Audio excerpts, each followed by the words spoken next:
Le premier RA est que je détermine le plus grand commun diviseur PGCD et le plus petit commun multiple PPCM de deux différents nombres.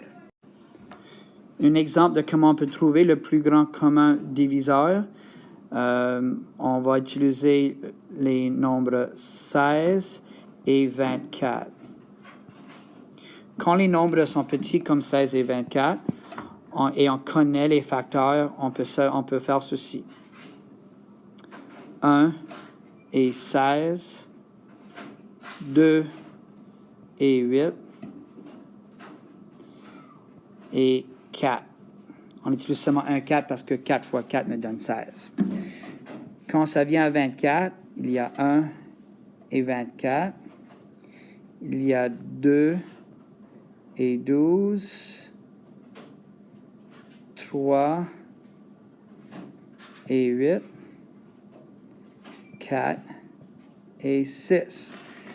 Maintenant que nous avons tous les facteurs de 16 et 24, on peut les voir lesquels sont en commun. Le 1, le 2 et le 4 et le 8. Et maintenant, on sait que le PGCD égale à 8. Il est le plus grand commun facteur. Voici la première manière, ou une manière. Maintenant, quand les nombres sont plus grands, comme 66 et 90, nous pouvons utiliser la stratégie des facteurs en arbre. Pour le 66, c'est 2 fois 33. 2 est un facteur premier, on peut l'encercler.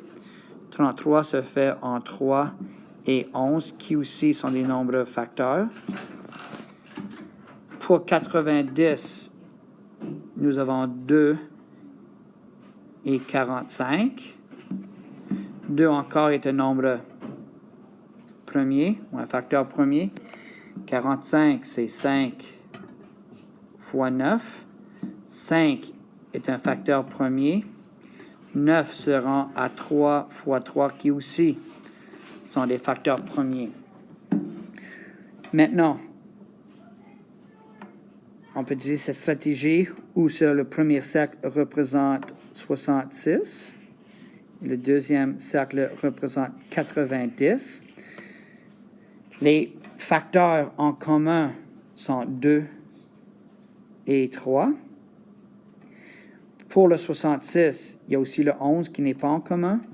Et pour le 90, il y a un 3 et un 5. La deuxième façon de trouver le plus grand